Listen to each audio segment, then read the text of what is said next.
Well, that was a nifty little intro, wasn't it? What is going on, ladies and gentlemen? AJ Good here at the House of Masks, and today's video is going to be a double Slipknot mask review. As you could tell by the intro, I just finished putting these nails in these masks, and we are going to be reviewing some Iowa Craigs sent in directly from Drop Bear Studios. Daniel Wright down in Australia fixed me up with these things, and I am stoked. They look amazing. But before we get into that, I did want to go over the last question that I asked, and that was, who is your least favorite Slipknot member? There was a massive mix of answers on this, and I think that everybody got called out at one point by somebody. Now, due to the fact that I have gotten kind of close to Slipknot over the past couple years, I'm not going to be answering this question. I will say that I do have a least favorite member. He's never done anything to me personally, and there's nothing that I really dislike about him. He's just kind of boring. With that being said, I'm going to be moving on to today's question, and that question is, if you could have one mask from one Slipknot member that was used on stage or in promo pictures or just basically worn by the member, what mask would it be? Let me know down in the comments, and let's get on with this review. So as I mentioned earlier, this is going to be a double mask review. I'll try to get them done quickly so that I don't bore you guys, although I am super happy with these masks. Daniel absolutely fucking killed these things. The sculpt is perfect, and then the entire finish, everything from the nails to the zippers to the paint, is flawless. This is one of those masks where literally one other good replica existed, and the dude that made them stopped making them very quickly because they are such a pain in the ass to make. So when Daniel got these done, I knew that I had to hit him up and get a hold of a couple copies myself. So we do have the rusted version here and the clean version here, and I am actually waiting on one other version we're going to be setting up in the future, although I'm not in too much of a rush because it is extremely fucking ugly. But I believe that I would be the first person to own one of those copies, so I'm definitely stoked to get that in the future. As for these copies, there's not a whole lot to say. I believe that they are cheap for what they are, especially coming from Australia,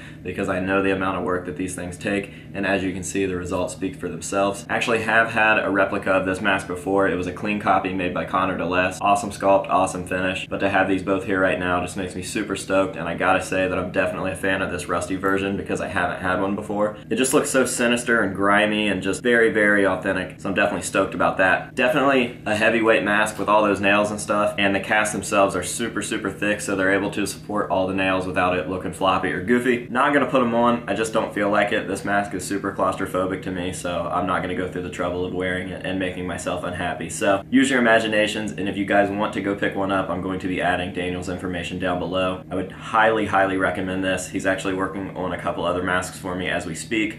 We're going to be working on some Chris Fane masks from the .5 era, and I cannot wait for those. So huge shout out and thank you to Daniel for making these for me. I'm absolutely in love with them. They're going to look fantastic in the Slipknot display, and I'm super stoked. I also did want to give a real quick shout out to my $50 patrons. You guys absolutely rule. We actually have two new patrons, a Mr. Scott Fitzsimmons and a Nightshade. So a shout out to you guys for joining in, as well as a shout out to Jake Nickel, Daphne Lavoie, Henry Sanchez, Peyton Browning, Charles McSwain, and Shawners Todd. Good luck in that clown giveaway. As of right now, there are only 8 people in it. If you guys missed it, make sure to check the last video that I dropped where I talked about the Slipknot clown mask giveaway. If you guys are interested in winning that, as of right now, you have a 1 in 8 shot. So there's 2 masks up for grabs. Technically, I think you have a 1 in 4 shot because I'm not giving the masks away to the same person. They are each getting given away to one of the patrons in that higher tier. So make sure to watch that video and pay attention to the rules, and 2 of you high patrons are going to be leaving with a mask. So that is going to be it for this video. I'm just going to show these things off. Super stoked with them. I hope that you guys enjoyed it, and we will see you later.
Thank you very much for watching. If you like this video, feel free to subscribe. If you like all of my content, make sure to find me on all my social media platforms. If you really like the House of Masks, consider becoming a patron. All the links will be in the description below. If you dislike the video, or me in general, make sure to write up a detailed formal complaint and shove it right up your ass. Thanks!